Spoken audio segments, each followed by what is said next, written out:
Ghostmaker. There are always some characters that make you wonder what if they were the main character of this story, and Ghostmaker is definitely one of them. At this point, I'm quite surprised to know that not many people know about Ghostmaker, which makes me wonder if y'all have been living under a rock all this time. Anyways, Ghostmaker is a character that's closely related to Batman's upbringing, and the way he is. Despite their close relationship, Ghostmaker's approach to crime fighting is entirely different from that of Bruce. As we all know that Batman adheres to a strict moral code and avoids taking lives, Ghostmaker, on the other hand, is quite ruthless and does not hesitate to utilize lethal methods. The difference in ideologies has led to quite a few conflicts between Bruce and Ghostmaker. Now that I've talked about Batman and Ghostmaker's unique relation, I should formally introduce Ghostmaker here. According to the comics, his real name is Minkoa Khan, and he's actually a vigilante who was trained alongside Bruce back when they were still training. I know this raises a lot of questions in your mind, and we hope to answer all of them in this video. I think it would be better if we talk about Ghostmaker's origin first. I mean, that's what most people actually want to know. However, before we begin deciphering the volume that contains Ghostmaker's origin, I'll explain his childhood here, because that's somewhat scattered. As I've previously mentioned, Ghostmaker's real name is Minkoa Khan. He actually was the son of a wealthy Singaporean business owner, and when he was 8 years old, the doctors diagnosed him as a psychopath who cannot feel empathy or even pain. This plays a massive role in Minkoa's upbringing and the way he is. Not feeling empathy for others is part of his personality, unlike Batman, who can actually feel emotions and feel sad for others.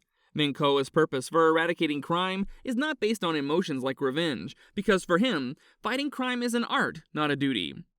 Getting back to the topic, Koa also witnessed the death of his parents right in front of his eyes by the hands of some nasty criminals, which motivated him to become a crime fighter, but it was not for revenge or anything.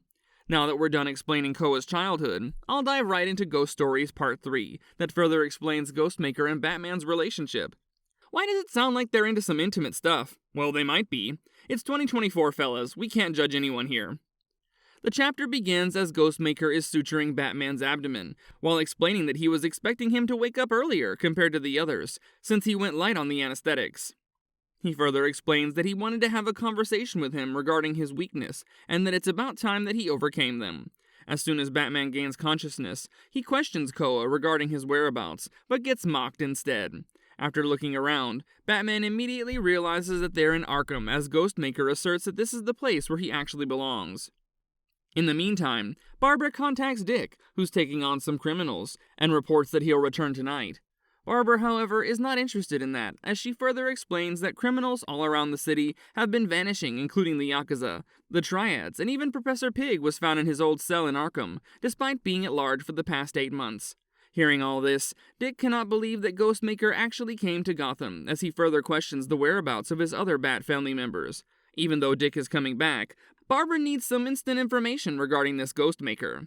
Dick explains that he hasn't actually met him personally, but he saw him once as he and Batman were chasing some high-level criminal. They had gotten some intelligence that the criminal was fleeing to Singapore, so they wanted to capture him there. However, just as they reached Singapore, someone was already waiting for them there. Batman gets out of the jet, and following some bickering over something, he returns back, announcing that they're heading back towards Gotham. Dick couldn't comprehend why they were leaving the bad guy because of some weirdo with 2 swords.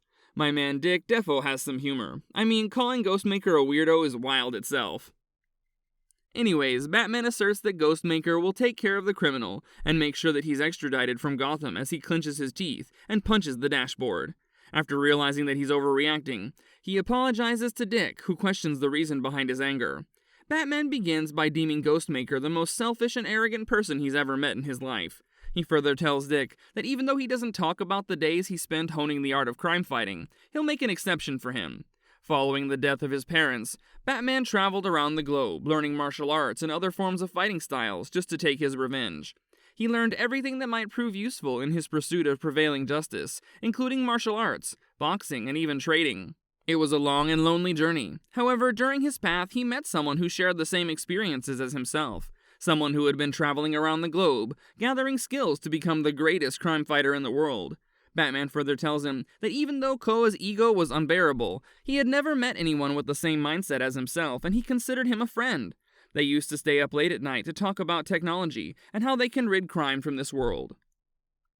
Let's talk about this for a little while. Having someone who shares the same interests and with whom you can talk about your goals and aspirations is a blessing.